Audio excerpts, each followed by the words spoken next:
Hi, welcome to another episode of Coffee with Mirko. I'm very pleased to have Anne Cooper as a guest today. We're starting today off just here, making myself a quick cup of coffee. I hope you have yours. Grab yourself a cup of coffee, however you make it, and we'll be able to have an amazing chat with Anne in a matter of minutes. I'm making myself a Colombian coffee from Market Lane, and then we'll bring it all in.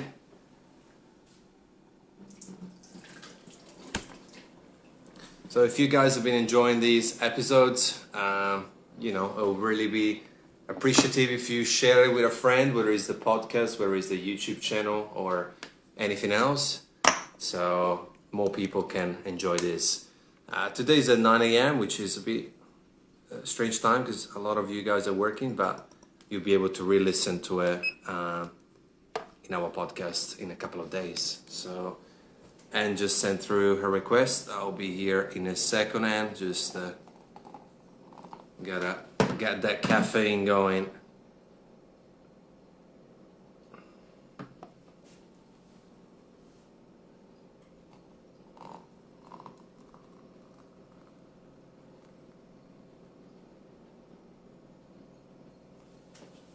All right.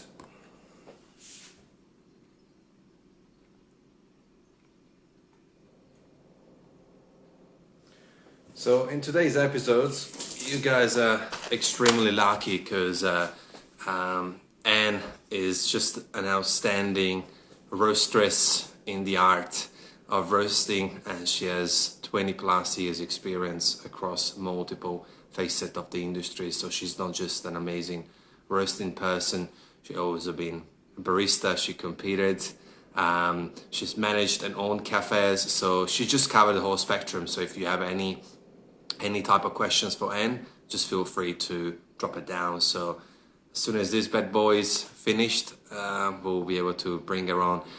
In the meantime, Etoyo, hello, Los Cafés El Arriero, Naked Coffee, good to see you. Say hi to Charlie, Ferg, and everyone else tuning in at this time.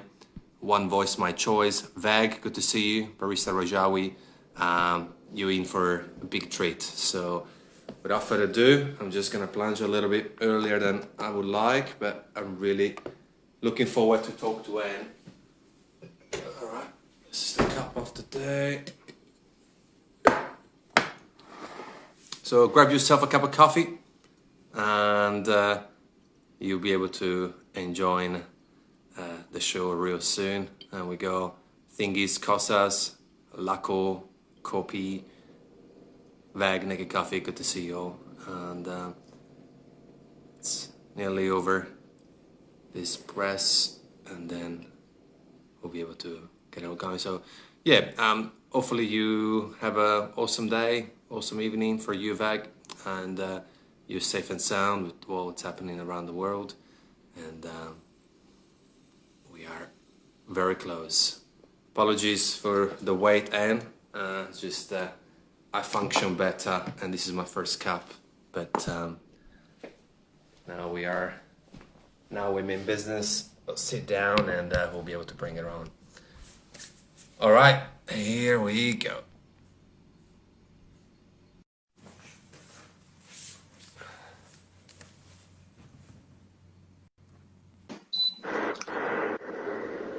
Good morning. Good morning. Can you hear me okay? Yes, I can hear you okay. Can you hear me? Okay. Yeah, great, because I'm just in the roastery, so if there's a bit of background noise, just let me know and I'll move. Now, the sound is okay. I think the connection maybe because you're deep down, but we'll play. So far, so good. Okay, great. Bit chilly in Melbourne this morning. Yes, it is, and that's why I needed to make coffee. Thanks for waiting. First Pleasure. and foremost, thank you very much for finding your time. You're super busy, hustle lady. Just to find the time to come here and share your stories and knowledge. First and foremost, how are you and how's the family? Yeah, really good, and thank you for asking. That's really lovely. because I know it's a tricky time for everyone, and being away from loved ones, and yeah, trying to find the time to then see them all. So yeah, really good. 100%. Without further ado, Anne, you're one of the leading roastresses in the world as far as representing the women in coffee. Can you give us a quick snapshot of how did you start your coffee journey? Yeah, absolutely. So I guess I was the typical uni student working in a cafe just to make ends meet. And I actually started washing dishes. So I was in the back of house, in the kitchen, washing dishes, helping prep, all that kind of stuff. And then one day, front of house didn't turn up. And they kind of just looked at me and went, well, you're kind of naturally the next person to have a go at going out the front. So out I went, started to learn, everything to do with, front of house in terms of, waiting tables. And it also meant learning how to make coffee. So that's when I got my first taste of, learning how to make coffee. I think I burnt myself a gazillion times on the steam wand, just kind of going, what on earth is this, coffee making business? But I think like a lot of us, I ended up loving it because I'm really attracted to that instant results feeling that you get, when you're a barista, you're making a coffee for customers, they love it, and there's it's a really addictive, fabulous feeling. Yeah. So then I started, seeking more coffee-focused jobs and roles, and ironically, when I finished uni, I ended up back at uni. This is all up in Brisbane, in Queensland, working on the coffee carts. So a lot of high volume, fast-paced, making there. And fabulous lessons learned in terms of like processes, procedures, all that kind of stuff to do with fast-paced barista work. Then I sought some more work in like cafes. So again, a lot of high volume cafes. Then you naturally start training, managing, doing all that kind of stuff, and just meeting lots of fabulous people. And it really reinforces in coffee the people, the relationship side of the industry. And like a lot of us, I really encourage everyone to, get to know the reps, get to know, all these amazing people in the background in the industry, because that's how I got my first step into a really big training role where I was doing all of the prepare and serve, accredited training with Coffee Academy. So I was doing all of the Queensland training for that. And again, through that, you meet lots of great people. It took me into another arm of the industry, working in franchising. So, lots of big lessons learned working into franchising. And then I sort of got the call to get more involved back in coffee again, and I got involved in the barista competitions. So I was the Queensland champion from 06 to 08. I was very good at coming third at nationals. I could never get past that third place. Had lots of fun doing that, and that's when I got my first role into roasting. So I started roasting at Develop Coffee in Brisbane, so I was head of production there, and we had a 60 kilo and 120 kilo roaster. We were doing anywhere between about 10 tonne when I first started, and then about 15 plus when I left. Very physical, very full on, but again, great lessons learned in terms of processes, procedures, all that kind of stuff. And then I got a chance to move overseas. I lived and worked in New York from about 2009 to about late 13, early 14. Worked for an amazing company called Dallas Brothers Coffee. It was a Brazilian-owned company, so along with working there, I also got the chance to go down to Brazil quite a lot. And at the moment, I'm really missing all of my wonderful Brazilian friends, because normally this time of year, we're doing the Roasters Camp in Brazil with all the team at Capricornio Coffee. So big hi to those guys. And yeah, I got a really great chance to go down and do a lot of training with the producers and all of the researchers and agronomists and on the farm as well. Did my Q graders, because that was also part of my role with Dallas Brothers as well, working with the head of coffee buying, doing all of the sampling, as well as production as well. With production, I think I really had the chance to grow up and learn a lot more about specialty coffee with Dallas Brothers. I had two beautiful reconditioned Probats, had a G45 and a UG15. So fabulous, fabulous, machines to roast and continue to learn on and hone my skills. And then I also dusted off my competition tamper and did the barista competitions in the US. I came in the top 6 when it used to be NERBC and all the different north, south, east.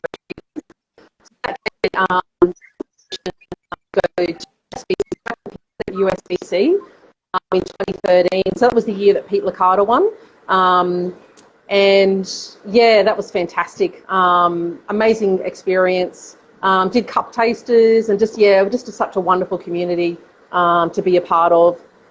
Got involved with the Roasters Guild as well.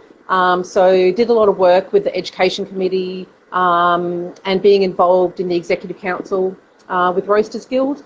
So had an amazing time. Again, just a fabulous opportunity to keep on learning and growing.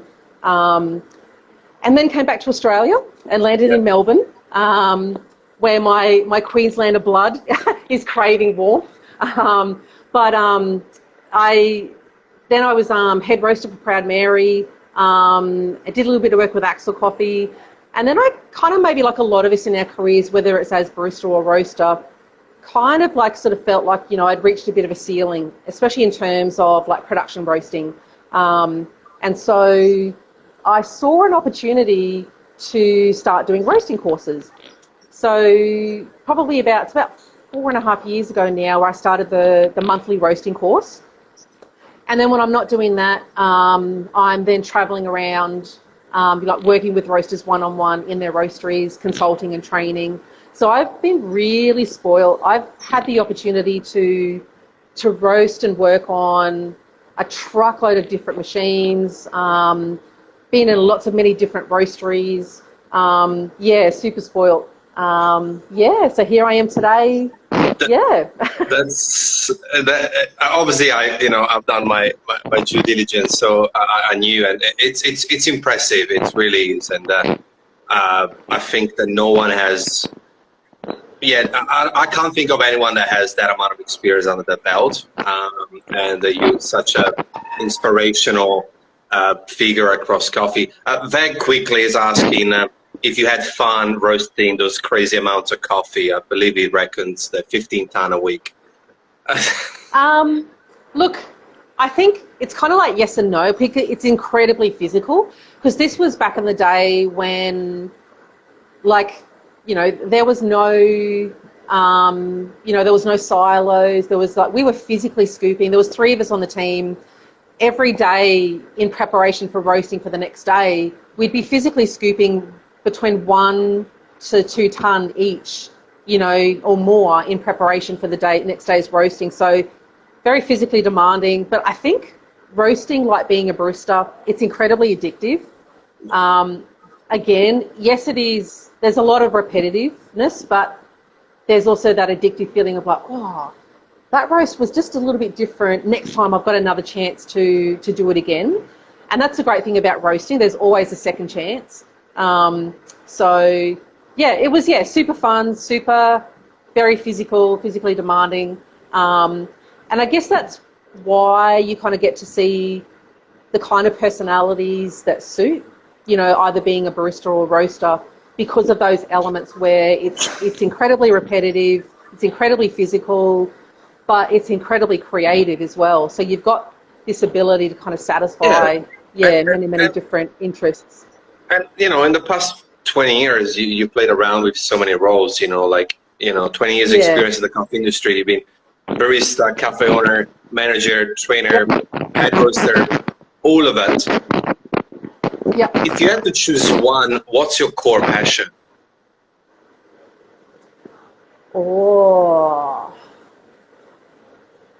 I think my passion is probably the education side of it. That's what I really, really love, because even as a roaster, because I actually just quickly thought, is it barista or roaster? But really, even as a roaster, you still need to draw on those barista skills, because you're roasting, with specific brew methods in mind. So you need to understand how to brew, you know, how to express that coffee, and also to like complement your roasting as well. But I think then for me personally, being on the education side, I just love helping people better understand what they're trying to learn about their roasting, and also, you know, as a barista as well. So, yeah, even like saying that, I get this really like, you know, that sparkly feeling in your heart where it's kind of like, yeah, that's me. Yeah, that's all. Thank you for asking that. No. It's good. I think it's so relevant because, you know, we all have different skill sets and we all enjoy different things. Whether we are people, whether we are more introverted, whether you know, and everyone just bounce off of those strengths. And you seem to be that educational element, which is very essential to, you know, keep going with the legacy of specialty coffee, because without the education, there wouldn't be innovation and there wouldn't be continuation across everything in the human race. So no, I'm glad that you are educating people. And I mean, the part that strikes the most for me and that I really have so much appreciation for you is that coffee, unfortunately, has been such a male picture as a male dominant industry. But thanks to people like you, we've seen more and more girls and women, you know, chasing their coffee dream. And especially in roasting, I think you know, there's still not enough, in my opinion. Barista, we're seeing more. Brewers, we're seeing more and more. What words would you have for especially young women to get started, whether it's barista, whether it's roasting? Yeah, I think I'm in a really interesting mindset with this whole kind of women in coffee, you know, side of thing, especially with roasting. I think what we need to, I think firstly, more than anything, I would rather be known for my skill as opposed to being like a female roaster. I would want to be known for being someone that people want to work with and learn from. I think in the industry, when it comes to whether it's women, men, just everybody, we need to be putting a bit more pressure potentially on business owners to provide safer workplaces.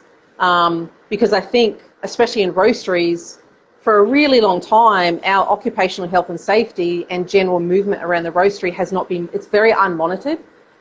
And so whether, you know, because of that unmonitored, naturally, you know, because of the physicality, because of all the heavy lifting and movement and all that kind of stuff, it does naturally suit, you know, stronger males. Look, and sadly, there's been some really terrible stories in the industry where females were rejected from a roasting role just because they were seen as not being strong enough, you know, to be in that position.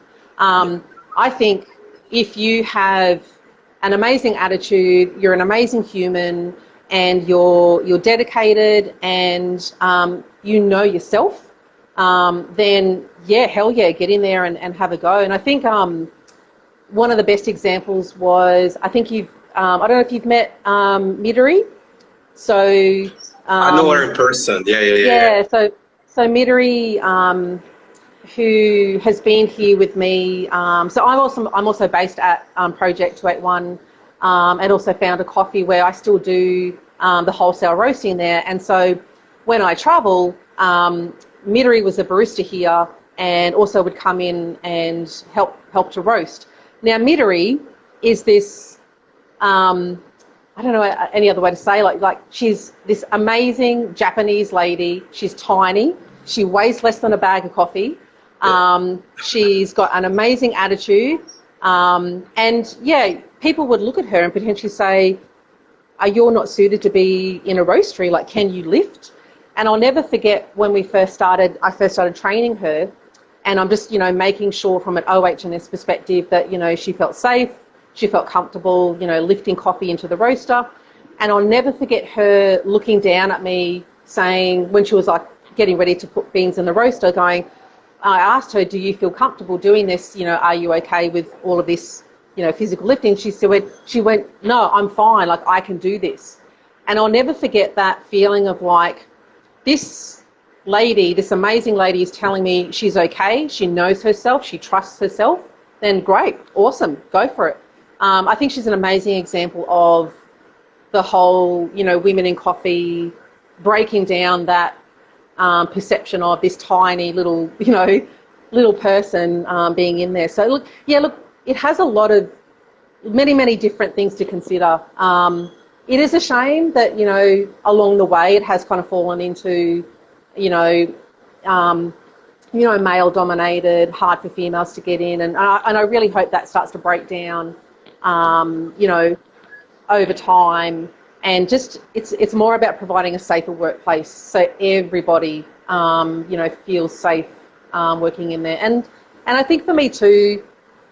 I think maybe it's just because of my background, maybe with working overseas a bit and seeing Origin. For me, Women in Coffee is all about the women at Origin.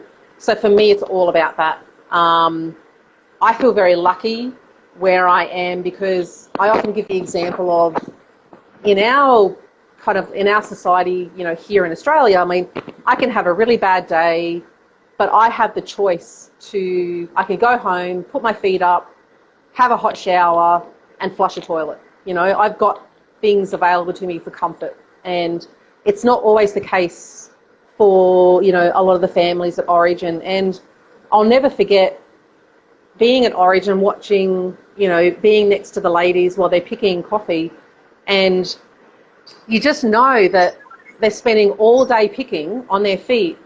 But at the back of their mind as well, they're also thinking about, I have to go home and look after my family when I get home. They've got to think about cooking dinner, all the support, washing, cleaning, all that kind of stuff. So I just feel very, really lucky as a woman in coffee in Australia. And that's just my personal view in terms of, for me, it's all about women at Origin when I hear women 100%. In coffee.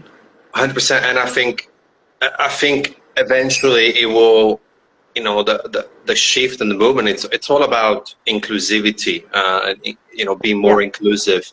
And I really liked the point that you raised about safety, because that's a perspective that I didn't have on the show yet. Because often, I spoke to women in coffee in terms of baristas, cafe owners, and whatnot. But I think that I didn't even think about it. Even though I've been in many roasteries myself, but because I'm not doing it, that's such a relevant point. And thank you for sharing that. And for sure. Yeah, like especially in a lot of smaller roasteries, like even here, at Founder, where I'm getting ready to roast just 100 kilos of coffee today, but physically, lifting, a certain amount of coffee into the roaster and just doing that over and over again, it's quite, it's quite physically demanding for anybody.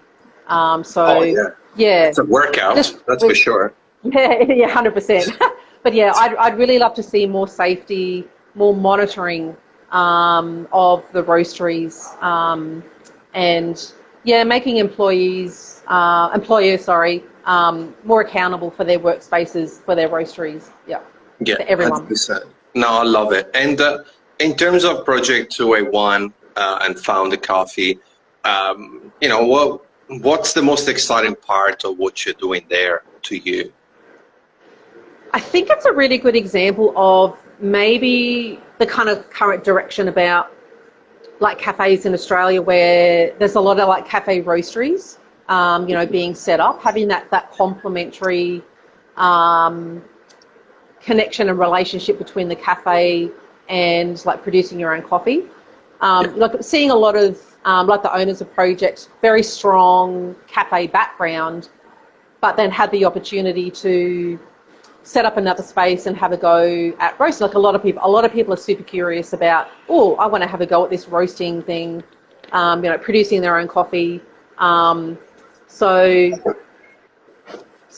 think it's exciting for me as a roaster, then knowing that once we produce the coffee, we've got the ability to then test it, extract it. We can get really great feedback straight away from the cafe.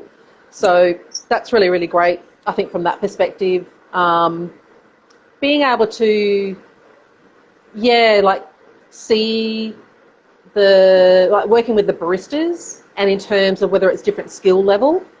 And then, you know, working with them, helping them understand and their extractions, getting the best out of the coffee, because then I can see the feedback and how the coffee's, you know, working on the machines, or if it's not working, and then I can make adjustments accordingly. So yeah, it's a really great relationship between the two. 100%, I love it. And no, you guys are doing fantastic over there. And just because you touched base at Origin, I mean, I think we all can agree, or most of the chat, that coffee is something that we all enjoy. But it wouldn't really be possible without it's, you know, the people involved with it, you know, from Origin to roasters, from baristas to the consumer asking for their coffee. I think that often that's a forgotten piece of the puzzle, and we give it for granted. But without the pickers, without the farmers, without all of these people in the chain, this wouldn't be possible. Yeah. Do you think that people should be something that we should almost learn again? What do you mean in terms of? In terms of as the way that we approach coffee and the industry, you know, like I think as far as, you know, cafe operation, like give more recognition to the people and having a more focus on the people rather than having more mechanical approaches, because I think that we kind of lost for many years. For instance, baristas have put their focus on the cup of coffee, the pouring, which is all very important. Yeah. But then we started slowly shifting, but that connection with people is the only way to connect back to origin, you know, to tell a story, because humans, we are storytellers. Yeah, I think that's a really interesting point, because I think it's also cultural specific as well. So I think in Australia, what happened here, I know when I first started making coffee, it was all about brands and blends. There was never a focus on a specific origin or producer. And I'll never forget like asking, you know, the sales reps, oh, what's in the coffee? And I might go, oh, you know, something from Brazil, something from maybe Africa or whatever, but not even they knew, you know, what was in the blend enough. And then I'll never forget, you know, as we start learning more about coffee, we go, oh my God, there's different, you know, species, and then there's varieties, and then there's processes, and it's like, oh my God. Whereas, and that's mostly because of, probably in Australia because of our espresso culture and our method of extraction. Whereas when I was working in the US, because of all the brewing, they had the opportunity to say, okay, today's origin is Colombia or Sumatra or whatever it is. So they had more opportunity to educate their customers about origin. Where here, we're doing a lot of catching up, you know, with our customers about origin and really helping them understand that when we say that coffee's like wine, like it's not, we're not being wanky about it. It's like it's always been there. There's always been terroir. There's always been varieties and processes, all that kind of stuff. So I think it's great starting to see cafes like here at Project. We default always to a single origin for black coffees, and then there's always the information about the coffee and the producer, you know, with that coffee. So, but still, I think. Yeah, we've got a lot of hard work, a lot of catching up to do in Australia anyway, in our cafes, in terms of communicating, you know, what's going on. I know at the moment, like the single, for example, in Project this week is from my absolute most favourite producer in the world, Luis from Brazil. And so always trying to make sure that we communicate, you know, this is his coffee, this is Luis. And yeah, really trying to help customers, you know, learn a bit more. But I still think we've got a fair way to go with that whole side of things. And I like what you said. And the tricky part with coffee, and I was talking about it with Mathieu last week, and he had a very, you know, he said that he's upset about the fact that, for instance, wine, you know, it's gonna taste that way regardless once the bottle is open. Where with coffee there is so many variables. You know, and even in terms of educational point of view, because, you know, you put all the love into the roasting, and the farmer put the love into the processing, and yet that coffee that's served, your floor staff, it could be the waiter, it could be the waitress, it could be a wholesale customer. The message gets lost in the translation. So I think that, yeah, you're right. We need to do more catch up for sure. And I was just going to say really quickly, I was just going to say really quickly, and unfortunately, as you may have also discussed as well, is that as an industry, we've done a bad job training consumers by equating a price with quality. So we haven't been passing on that price quality concept, onto our customers. So they just still see coffee as beans in a cup. It's kind of like, what do you mean? Like, what do you mean you're trying to tell me it's this, amazing producer from blah, blah, blah? Like, it's just, to me, it's just a cup of brown liquid. We haven't passed that on clearly enough. Yeah. I agree, and I'll retouch on that after the next question, because this is the halfway mark question. Hopefully you're ready. It's the out of the box question, and if you could, and it doesn't have to be in coffee, who would you like to have dinner with? Oh, that's a great question. I've gone blank. Oh my God. Who would I like to have dinner with? Oh, you put me on the spot. I know there's when you think of so many people, but you can't think of them. Brené Brown. Okay, it's good. That'd be pretty cool. Yep. I'm gonna make a list one day of all the people that have been said, and let's see what I can. Yeah, cool. All right, cool. Thank you. And going back onto your career and your what you were just saying, it's so in line with my next question. Basically, if you could steal something from America and bring it to Australia, what would that be in the coffee industry and coffee game? Oh, I actually think their, dare I say, I kind of makes me giggle with a lot of cafes doing batch brew.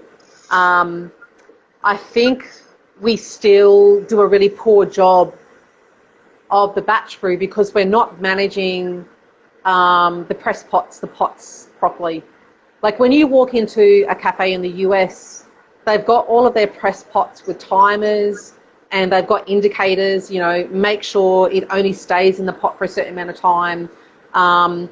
Because it's really sad when you I've walked into so many cafes all over Australia and I see batch brew and I go, awesome. And then I ask them, when was it brewed?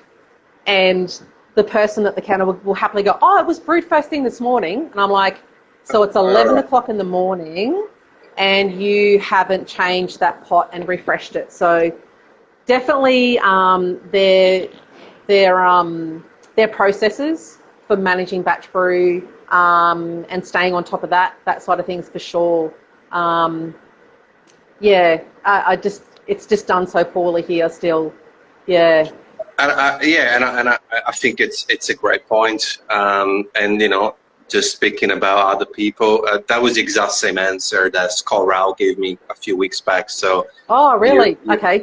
You're on. You're both on the same, and I think also, the whole batch brew, it could open up very many conversations around coffee. And I think that we also have done a poor job when it comes to conversion of long black to batch brew. It's something that I always have debated with my wholesale customers when I used to work for a coffee roaster because, a batch brew to many aspects has a convenience as far as time, as far as workflow, as far as better quality in the cup. And yet we still see many long black drinkers that are too loyal to that drink and they don't switch the batch brew. And I think if we had a better batch brew system where it's not lukewarm or it's cold sometimes, and if it's better and more refreshed, then yes, they would switch because it would taste better, 100%. I agree. Probably because too we don't have access to a lot of the equipment, like bringing a lot of that equipment over from the US is, yeah, and I know like it is here in like certain establishments, but as far as like especially cafes, yeah, we still haven't quite managed to get good access to some of that. It's definitely here for sure, 100%. Yeah, I want to make sure people know, but yeah, as being like an integral part of our equipment setup, like it is in the US, yeah, it's not there yet. I agree. And speaking of equipment and trends, what are your thoughts about roasting at home, and how good do you think the machinery available is at the moment? Because I see more and more people. That's a great question. So I think COVID has definitely ignited a lot of interest with people wanting to do something like that at home. The availability of equipment is rather interesting. I mean, there's a lot of machines that are available to bring in from China. Those machines, we've just got to be careful that they need to also meet Australian Gas Association standards if they are. So they do need to be, a few things need to be adjusted on those machines, when they come in. They don't always get adjusted, and I've definitely seen some fabulous results of those machines not getting adjusted properly. I think, there's definitely been a lot of interest in the Aleo bullet machine, but at the moment, it currently doesn't meet Australian standards. There's one part on there that they're having a bit of trouble getting through for some reason. It's just taking an extremely frustratingly long time, because I know that worldwide that machine is very easily being sold, everywhere, but it can't be sold here in Australia at the moment because of that one part. So I guess like roasting at home would just be considerations to think about in terms of, I mean, I started roasting on popcorn poppers, and then, you move on to a little hot top, and then you start thinking, oh, how do I, do a little bit more? So I just thinking about, where you set it up at home. Don't forget about ventilation. It does produce a lot of smoke. A lot of people, kind of forget that.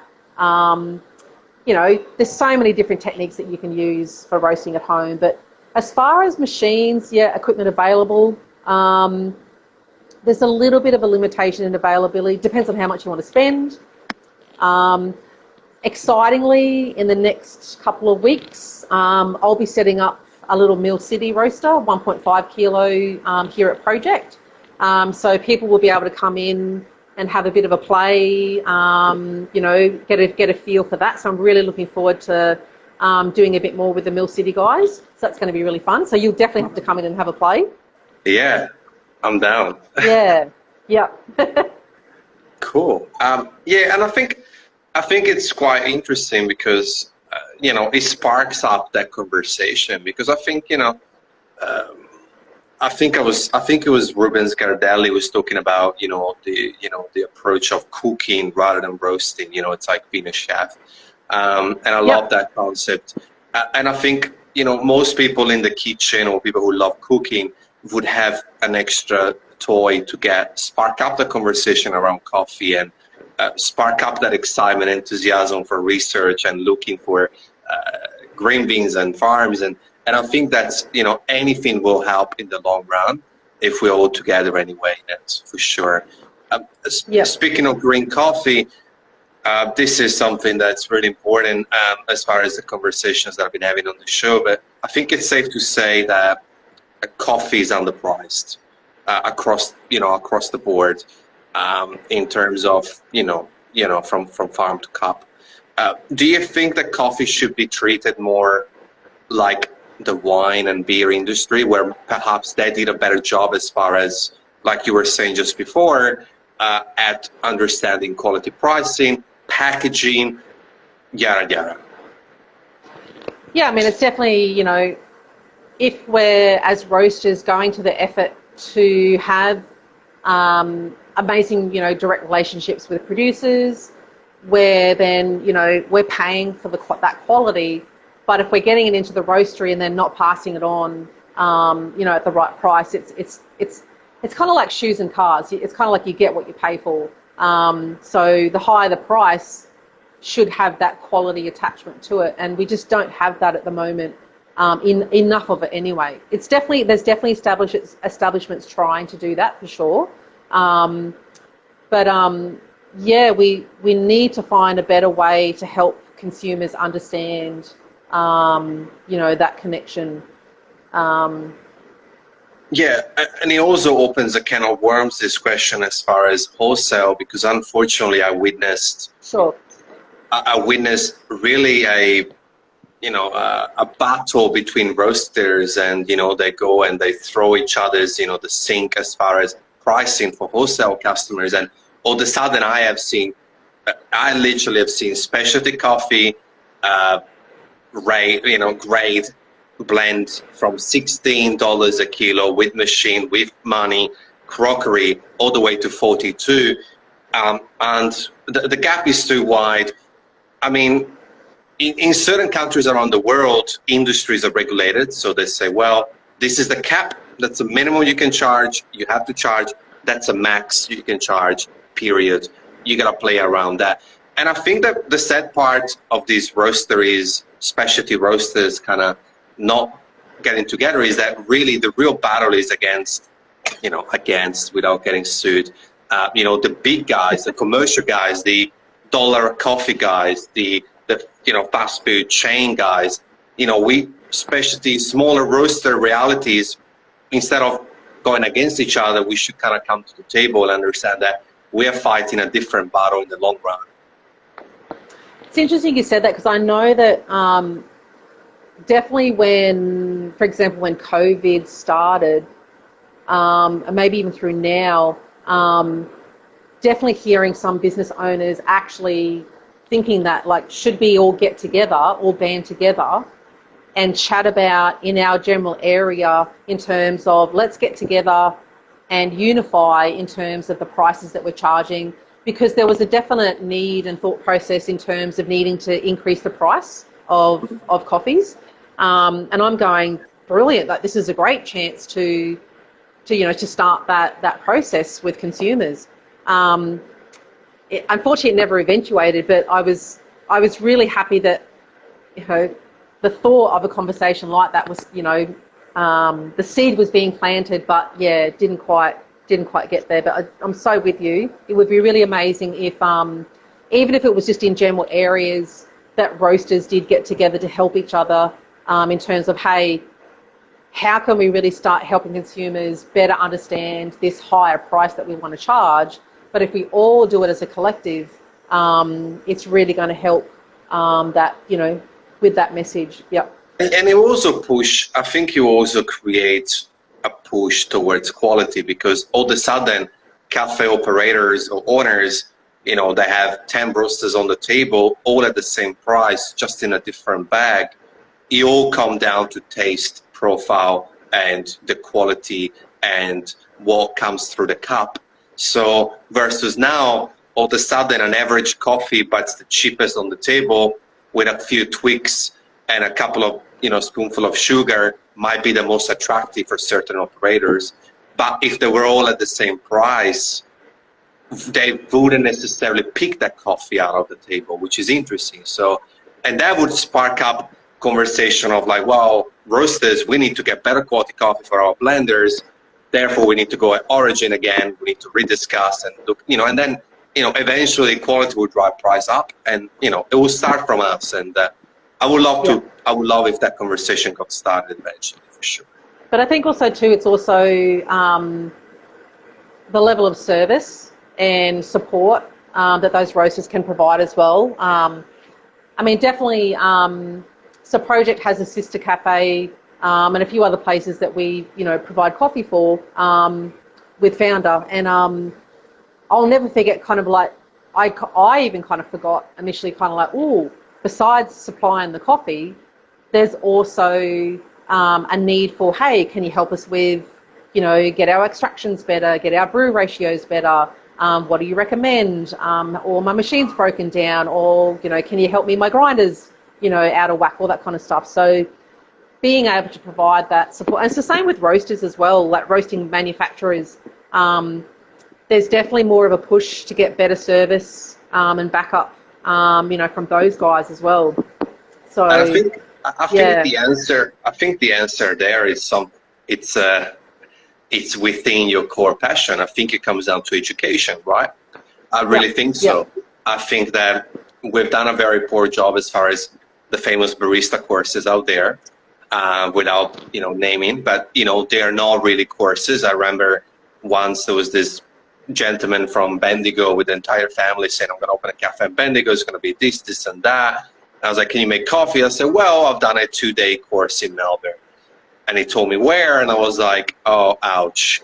So I think education would spark up better quality and a listening for different type of services, because I was working for a big coffee roaster, and sometimes the boys would go out to customers for for things that should be obvious for someone who's running a coffee operation. And that's where the conversation looks at, okay, should we allow everyone to open a cafe? It's beautiful, but it's like, it's interesting how you can't practice as a lawyer without having a law degree, right? And now I'm not saying that coffee should be compared to being a lawyer or to be a doctor or a dentist, but shouldn't there be a degree of knowledge or education around it before opening a cafe and not get hurt? Because you can still get hurt because it's still a business, it's risky. But if you don't know what you're doing, it's times 100 more risky. Yep. And I think, 100% in terms of owning a cafe more than anything is really about, people. You really learn, it's people management. And it's kind of like, it's not always the best thing to promote the best barista to be the manager, because they may be the best barista, but they may not be good at managing people. Same with cafe owners in terms of, if they don't do their due diligence with their business costings, they may have, the best of everything in the shop, but if they can't, get their profit margins right, then there's no way they're going to be able to operate. So, so there's all of that to consider. And I think with COVID happening, I really think that's going to sort out the good operators and the bad operators.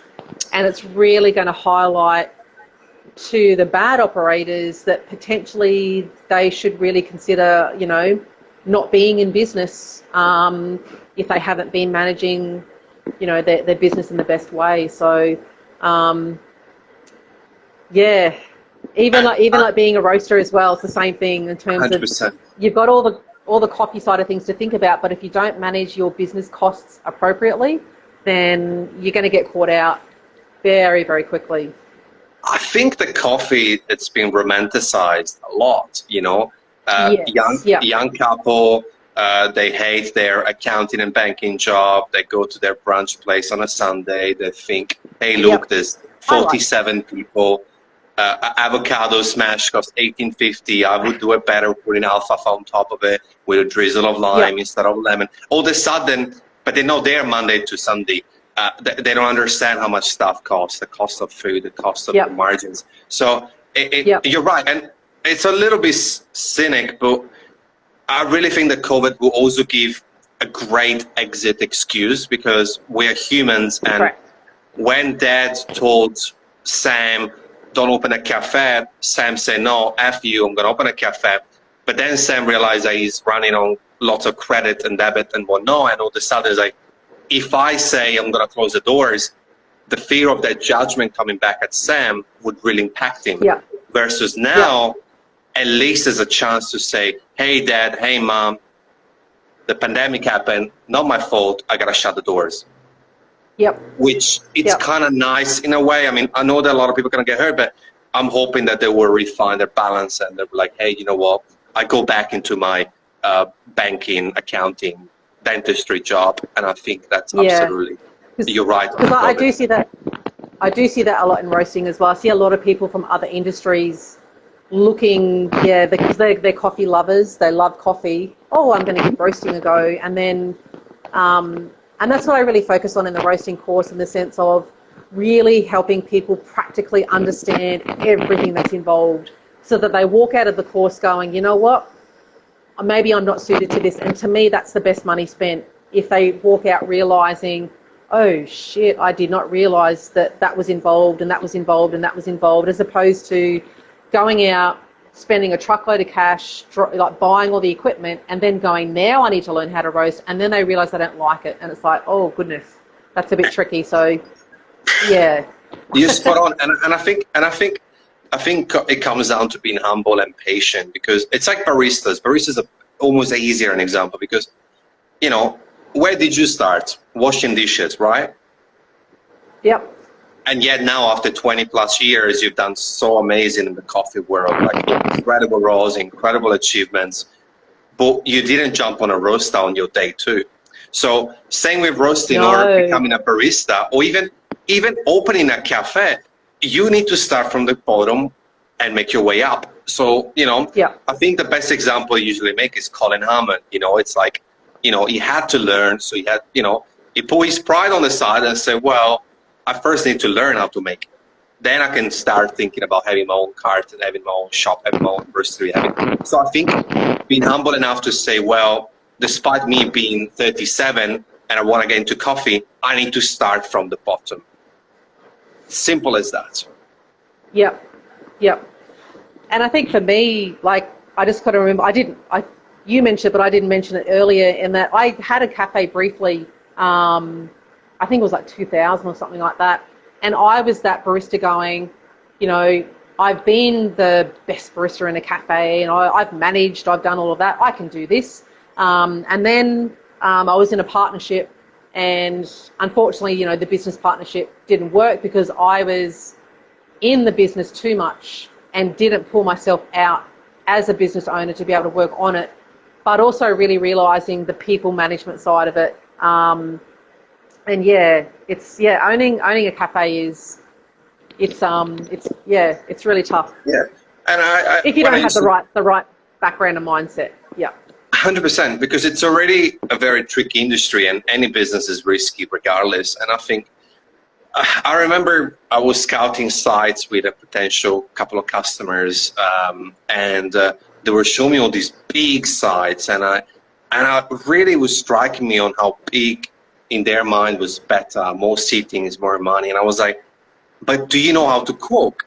And they would say, no, but I know how to make coffee. I'm like, why do you need a kitchen then? Because what happens when your head chef walks out? Start small, you know, reduce your risk as far as losses. Then, you know, instead of losing $500,000, you might lose 50, 60, 80. If it's a hole in the wall, at least you get your hands dirty. You build a brand, you build the recognition, and then you can build from there. I mean, without, you know, naming, but I mean, Louis Croissant started from a hole in the wall before going, you know, big warehouse. And they don't do a full breakfast menu. They do what they know, which is croissants. And it took them years before they stuck in a little coffee machine on the side. Like, I think that's a good example, you know, like instead of doing 12 things, do one or two that you know, and then you can evolve. Do it well. 100%. Well, it's such a beautiful conversation we had, and it's 6 more minutes, unfortunately, only. But couple of more questions. Oh my God! Oh wow! I know. It's always so like fast. I know. And thank you for coming, and I really appreciate your words. Thank you so much for having me on. It's great.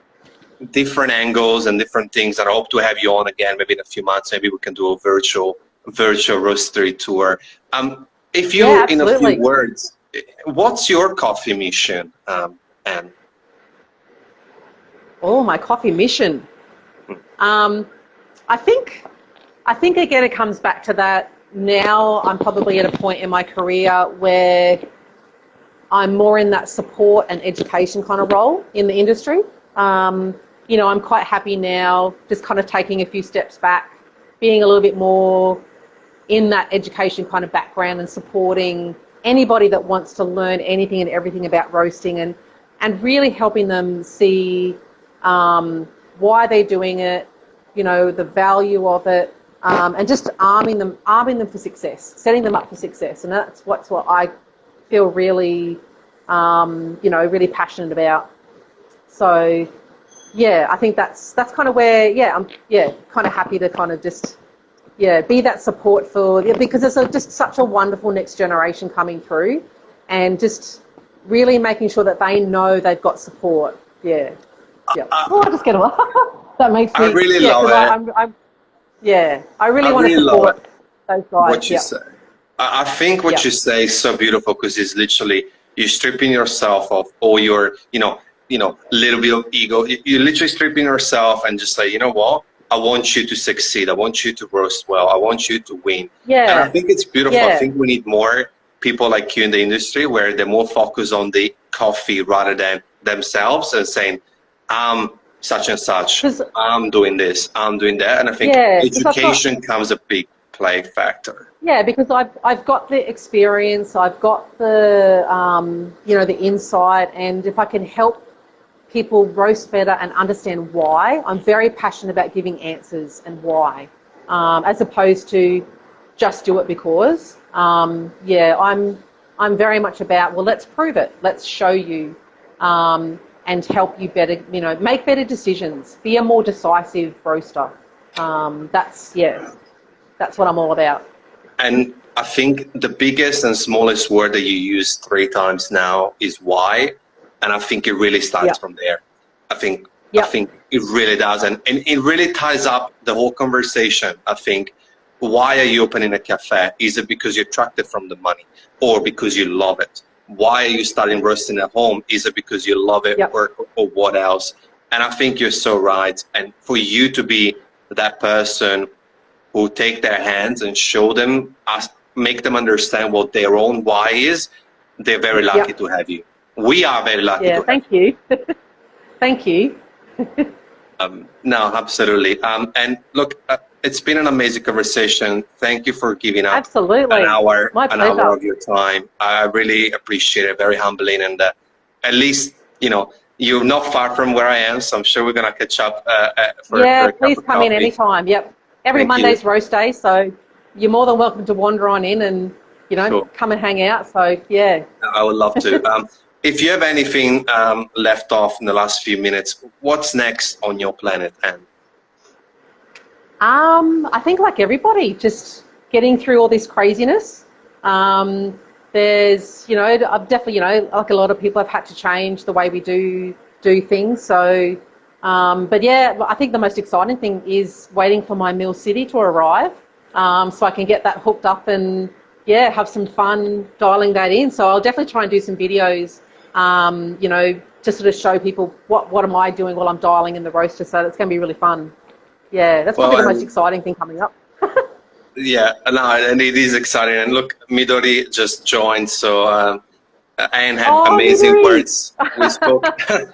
She spoke highly about you, and I think you need to rewatch the first 15 minutes of this talk. Yeah, definitely. But look, thank you again. I'm feeling super grateful for having had this opportunity to chat, and let's do it again maybe in a couple of months to see where you're Absolutely. at with that roast. Cool. Thank you. Thank you. And have an take awesome care to day. everybody. Thank you so much for tuning in. Really appreciate it. Stay safe. Ciao, ciao. Yep. Ciao. Bye. There you have it, guys. What an amazing human in coffee. I love to have her on. Great insights, a great chat, great opportunity to see different angles of this industry, her journey, her career, but also what she had to say as far as all the things that she saw in 20 plus years across different roles that she had. So I really appreciate her, and thanks to all of you guys tuning in. 9 a.m. is a difficult time because most people are at work, but for the people who are going to rewatch and re-listen to this, I'm glad that you have stumbled across this video or podcast episode because it was really relevant. So just a big shout out to all the people in the room. Peter, good to see you. Vale, Jimmy, Midori, Julian, Nolan. Just really appreciated all of you guys being here. If you like this podcast and this series, feel free to take a screenshot, reshare it, post it on Instagram or whatever social platform that you use. And we'll see you back on Wednesday. We go big dog, Chris Baca, all the way from the States. It's going to be an amazing conversation that I'll have with Chris. And yeah, hope you're safe, hope you're well, stay safe. I'll see you Wednesday. I really appreciate all of you guys. Cheers.